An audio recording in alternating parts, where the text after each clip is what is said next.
Leitura do Evangelho de Mateus, capítulo 6, a partir do verso 5. Palavra do Senhor para as nossas vidas, meus irmãos. Esse é um texto que nós conhecemos bem, até porque ele é um preâmbulo do que nós chamamos de oração dominical ou oração do Pai Nosso. E ele está incluído num bloco maior de 3 capítulos, daquilo que também ficamos conhecendo como o Sermão da Montanha, o Sermão do Monte, que nada mais é aqui do que o ensino de Jesus acerca da ética no reino de Deus. Se os irmãos já leram, e eu acredito que já devem ter lido, e se não leram, precisam ler, nesses 3 capítulos, aquilo que nós chamamos de Sermão da Montanha, Jesus não traz absolutamente nenhum novo ensino. Aliás, Jesus não trouxe nenhum novo ensino ao longo de todo o seu ministério. Nenhuma nova revelação foi dada por Jesus. Ele veio cumprir exatamente a lei. Ele veio corrigir as distorções que haviam sido feitas acerca da revelação do que tinha sido dado no Antigo Testamento.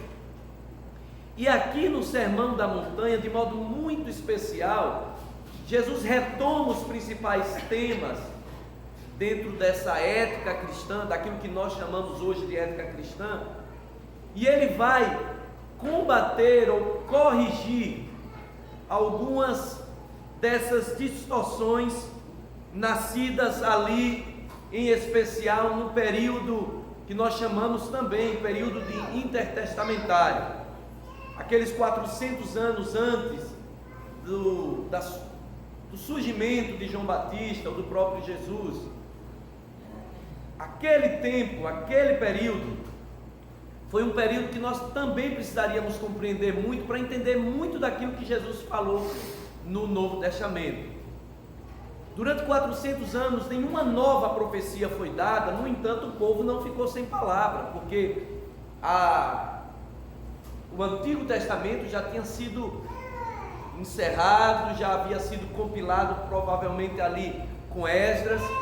Eles tinham a palavra de Deus, e eles viveram daquela palavra, em um contexto político muito complicado e cultural, começa então a fazer brotar, por conta já das necessidades, alguns partidos político-religiosos, cada um com seu viés, cada um com a sua intenção, e 2 partidos fortes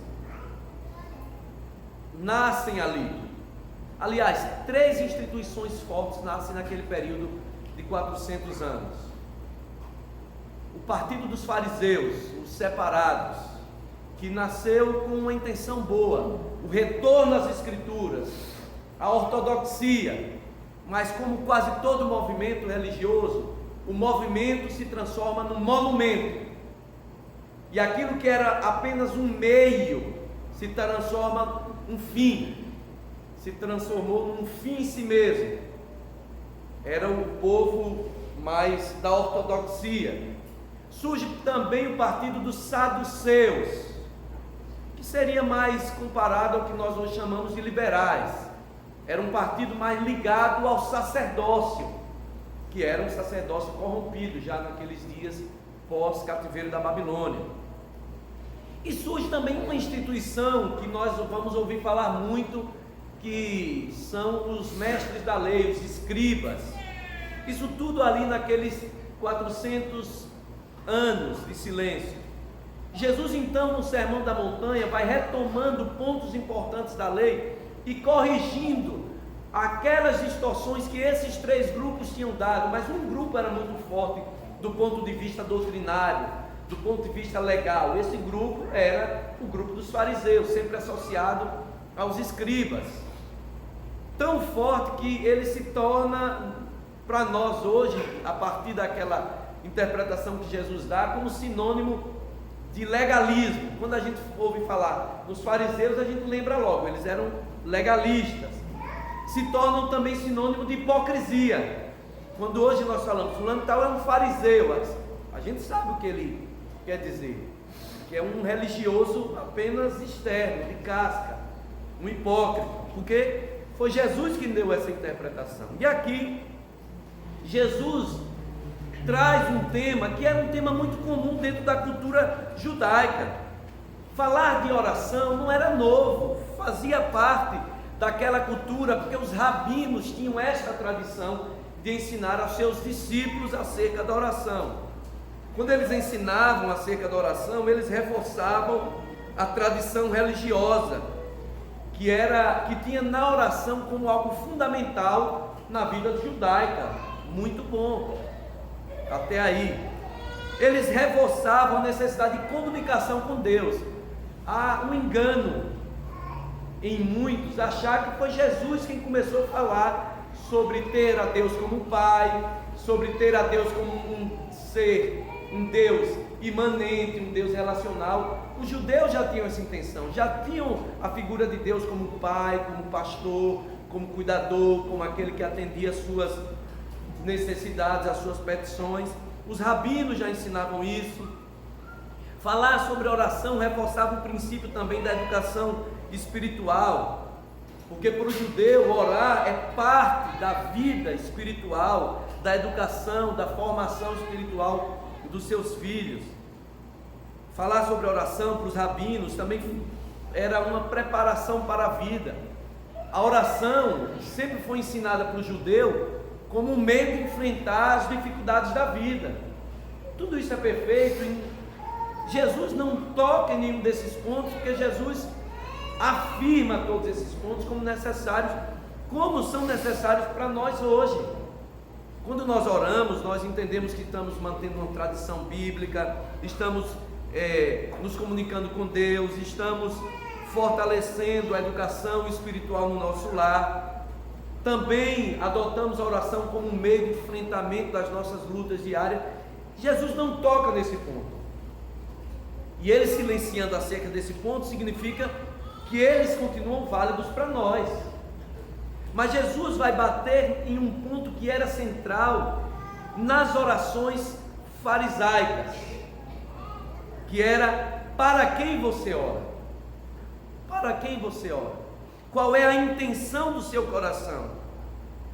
E aí Jesus ensina aos seus discípulos aquilo que parecia ser óbvio, mas já não era mais óbvio. A oração é para Deus, não é para os homens. A oração é para ser oferecida ao Senhor, não para ter dos homens o reconhecimento. Porque os religiosos da época, eles gostavam de serem vistos. E não só aqui, mas quando Jesus conta a parábola do fariseu e do publicano, Jesus deixa claro qual era o objetivo dos fariseus quando oravam: serem reconhecidos pelos homens, serem vistos pelos homens como grandes homens de oração, como homens dignos de toda reverência, de toda admiração, como homens separados. É curioso perceber que parece que essa é também uma ideia que muitos têm, né? Vamos orar no monte. Fulano e tal é uma pessoa de oração. Se eu estou precisando de alguma coisa, eu vou procurar a irmãzinha, porque ela tem o título, é a irmã fulana, a irmã da oração. Possivelmente, a irmã é de fato uma irmã de oração, né?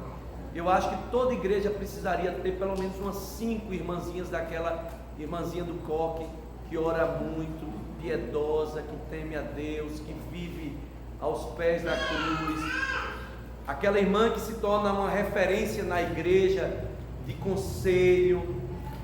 Não sei se vocês têm essa experiência, mas eu tive, graças a Deus, aqueles irmãos mais antigos, que na hora do sanhaço, da dificuldade assim, você recorria para aquela pessoa, porque você sabia que aquela pessoa é uma pessoa de oração. Nós precisávamos ter. Toda igreja deveria ter pelo menos umas 4 ou 5 daquela, porque aquelas irmãs são aquelas irmãs e irmãos, parece o esteio da igreja. Não é o problema ser identificado como alguém de oração.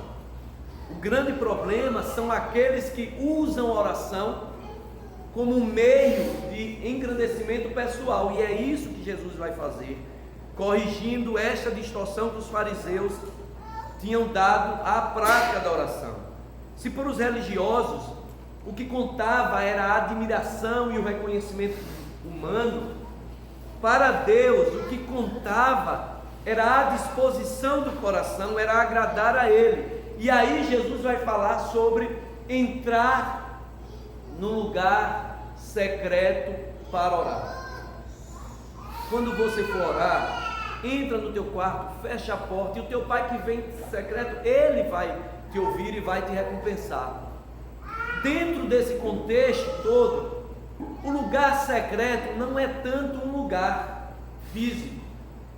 Jesus não está enfatizando aqui que a oração que o pai vai ouvir é a oração que você faz no silêncio do seu quarto. Eu lembro que existe uma denominação que interpreta isso literalmente. Então, eles têm dificuldade em oração pública. E aí eu fui visitar um irmão dessa oração. Eu sabia que eles são exclusivistas, só ora de véu, tal, assim, não aceita a oração de qualquer um. E aí eu fui orar pela mãe desse irmão, estava com câncer. E assim, eles não puderam me impedir de orar, né? Mas aí eles disseram: espera aí, pastor, espera aí. Saíram fechando as janelas todas da casa, puxaram as cortinas. Aí as mulheres botaram o véu, aí todo mundo se ajoelhou. E eu fui orar. Mas eu orei, mas minha oração não valeu não, porque o dono mais antigo da casa ali, ele é quem ora. E ele orava muito. Eu até admiro essa disposição. Meu joelho é que não estava aguentando mais, porque ele orava, meu Deus, ele está orando nominalmente por todo mundo. Se a família for grande aqui, vai acabar meu joelho por café, aí não vai dar. Aquela ideia de que a oração que o Senhor vai ouvir é a oração do secreto, do fechado. Não é essa ideia, ainda que essa ideia tenha o seu valor mesmo. Quando Jesus fala em orar em secreto, ele está enfatizando não um lugar, mas uma postura do coração. O lugar secreto é uma disposição do coração, porque há aqueles que mesmo no quarto fechado não consigam orar desnudos, sinceros diante de Deus. Mesmo no lugar secreto, mesmo no quarto, eles não conseguem se apresentar a Deus como verdadeiramente são, sem reserva, sem pudores, sem medo, sem condenação, sem ressentimento, sem mágoas. Estão como Adão e Eva, quando pecaram, logo pensaram em fazer uma roupa para esconder a nudez de Deus, mas não era uma nudez física, era uma nudez emocional. Eles estavam escondendo, era o próprio pecado. Há quem mesmo no lugar secreto, sozinho no quarto, não consiga estar em secreto com Deus, não consiga estar desnudo diante de Deus. Por outro lado, há quem mesmo orando em público consegue estar despido diante de Deus, não tem reservas, ora com sinceridade, rasga o seu coração, não está preso a medos, a condenações, e havendo pecado, ele os expõe diante de Deus e confia no perdão de Deus. É isso que Jesus está falando. O lugar secreto não é um quarto, o lugar secreto é um estilo de oração, é orar desnudo, sem pudores, sem medos, sem reservas. É a oração que Adão e Eva faziam antes do pecado, não tendo do que se envergonhar diante de Deus, sendo o que eram. É isso que Jesus está dizendo. Quando vocês forem orar, vocês precisam estar desnudos diante de Deus, sem reservas. A ênfase dada por Jesus no orar em secreto, então, nos traz algumas breves lições, alguns breves ensinamentos sobre a oração, e eu quero concluir só lembrando esses ensinamentos. O primeiro e mais claro aqui é que a oração é uma expressão de sinceridade. Jesus diz: Não orem para ser vistos pelos homens. Jesus enfatiza a necessidade de se orar com sinceridade. Não há algo aparentemente mais óbvio, porque se na oração pública você consegue catar as melhores palavras, fazer a melhor oração, rebusca o seu vocabulário, você imposta até a sua voz. Tem gente que quando começa a orar, eu penso que tem outra pessoa ali dentro. Quem foi? Se eu fosse espírito, eu ia dizer, baixou alguém ali, porque até o tom de voz mudou, até a voz mudou. Imposto, né? Fica mais encruado assim, peito estufado e tal. Jesus está dizendo assim: quando eu for orar, seja sincero, seja quem você é. E a expressão sincera tem um sentido muito especial. Nos tempos antigos, quando se fazia um vaso, e você deve saber, né? Já viu pelo menos na internet aí, pega o barro, põe num torno, faz um vaso, depois põe aquele vaso de argila ali dentro de um forno bem quente, depois de um tempo tira, aí está aquele vaso de barro firme. Só que pela temperatura, o choque, alguns vasos ficam com pequenas fissuras, então quando você põe água ali, ele vaza. O que é que o comerciante, sempre esperto como sempre, o que é que os comerciantes da época desenvolveram? Eles pegavam a cera e passavam no vaso. Quem olhava assim, uma pessoa menos experiente, comprava aquele vaso bonito. Quando chegava em casa, botava água, vazava. Mas os mais espertos pegavam o vaso, colocavam contra a luz, aí percebia as fissuras e dizia: esse vaso é sem cera. Ou o vaso que tivesse rachado era vaso com cera, e o vaso que não tivesse rachado era o vaso sem cera, sincero. Daí vem a expressão sincero. Jesus está dizendo o seguinte: quando você orar, exponha todas as suas rachaduras a Deus. Não fique cheio de dedos, reservas. Eu já falei como eu acho particularmente engraçado. Se você faz, continue fazendo. Mas eu acho engraçado as pessoas quando vão orar, aí elas citam um texto bíblico com referência. Eu acho bonito aquilo, né? Imagina Deus no céu, você orando, aí você diz assim, porque como diz lá no Salmo 23:1, aí Deus parece que ele vai lá correndo para conferir se é ou não é, porque se não for, a oração não vai ser atendida. Porque como diz lá em Apocalipse 9, aí Deus corre lá no final da... Deus sabe, a Bíblia ora com sinceridade, ora sem cera, deixa expor as suas rachaduras todas para Deus. Porque os fariseus não faziam isso. Eles oravam todos bonitos, né? Oh Deus, muito obrigado, porque não sou como um desses pecadores. E Jesus diz: ele já foi recompensado pelos homens, mas o pecador que orou com sinceridade, ele foi recompensado e justificado por Deus. Oração é a expressão de sinceridade. Oração também é um exercício de confiança, porque Jesus vai dizer assim: teu Pai que vê em secreto te recompensará. Jesus encoraja que se ore confiando que o Pai vai responder. Toda oração de Deus que você faz ao Senhor terá resposta. Toda oração. Mas a resposta pode não ser a resposta que você quer, mas terá uma resposta. O silêncio é uma resposta, o sim é uma resposta, o não é uma resposta, o talvez é uma resposta, o espero. Mas se você está dialogando com um ser que é imanente, que ouve as orações, a quem Jesus tantas e tantas vezes insistiu que nós deveríamos falar com Ele, esse ser vai responder. Não necessariamente como nós achamos que deva ser, mas certamente da maneira que será a melhor maneira para nós, porque a vontade do Senhor é boa, é perfeita e é agradável. O milagre da oração, e toda oração tem um milagre, pode acreditar aí, presbiteriano, não tenha medo disso.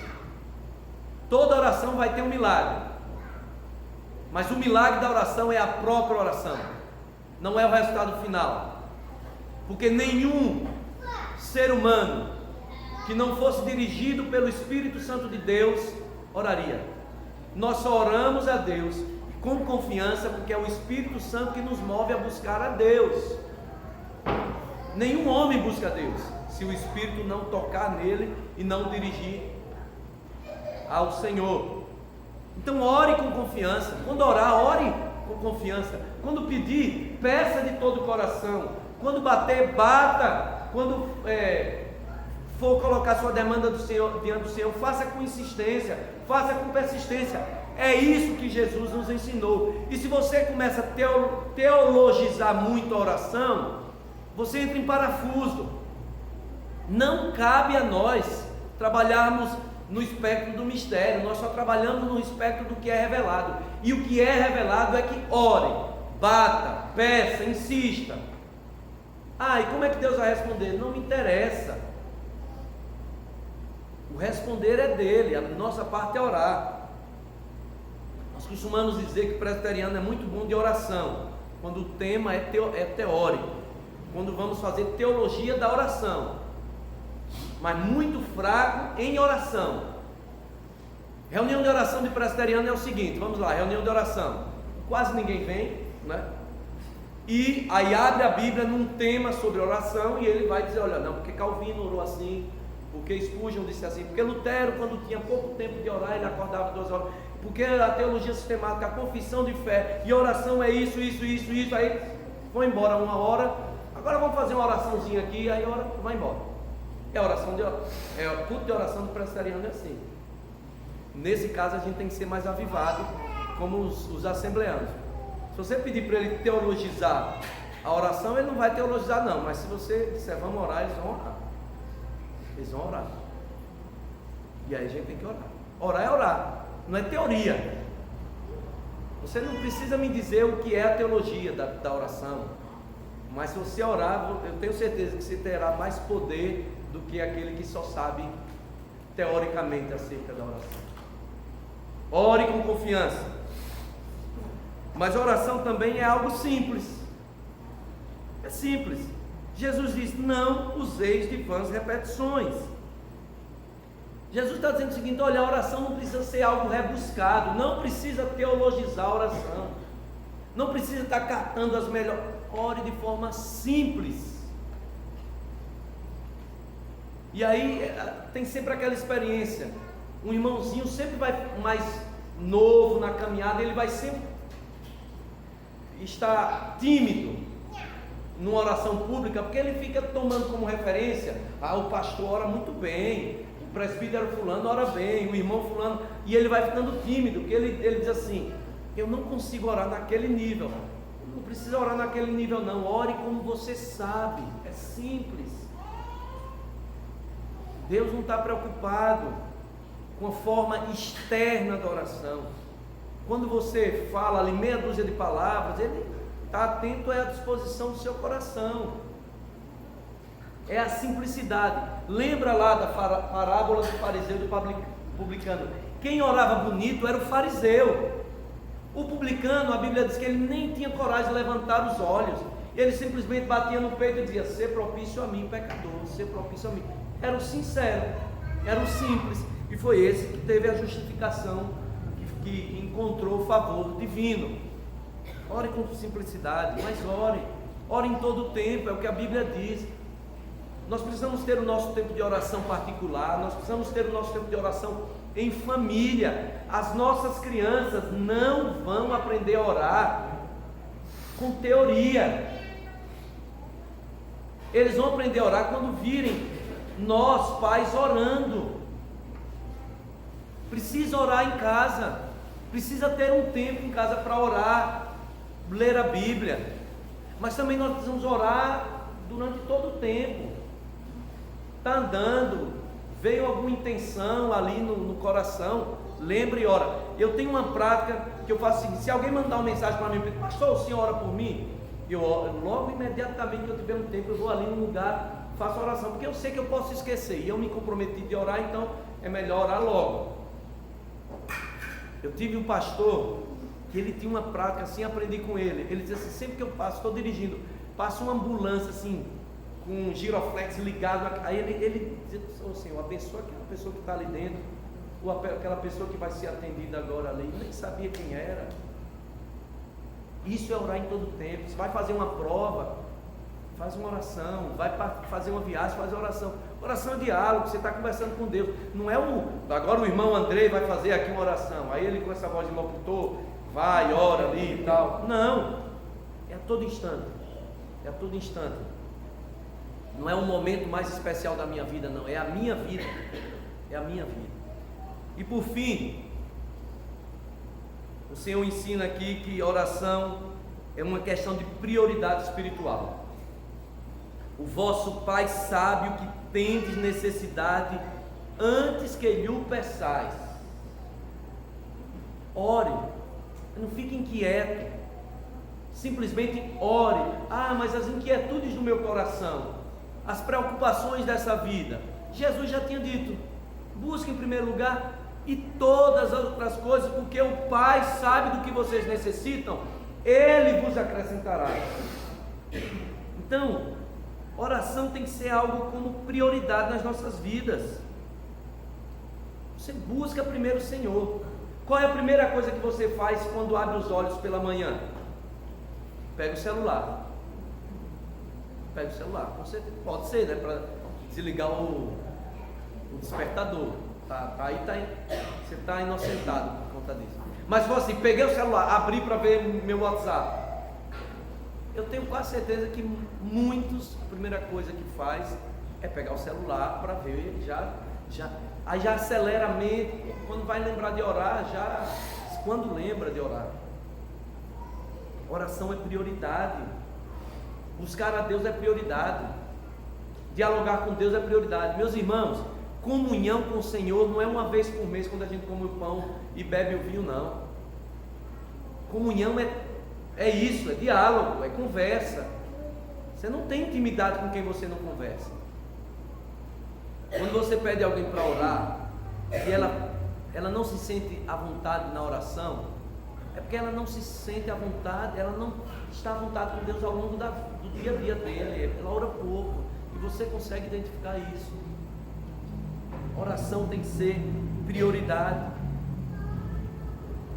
E quando Jesus ensina os seus a orarem, ele ensina. E qual era o objetivo do ensino de Jesus para orar? Vamos lá, qual era o objetivo?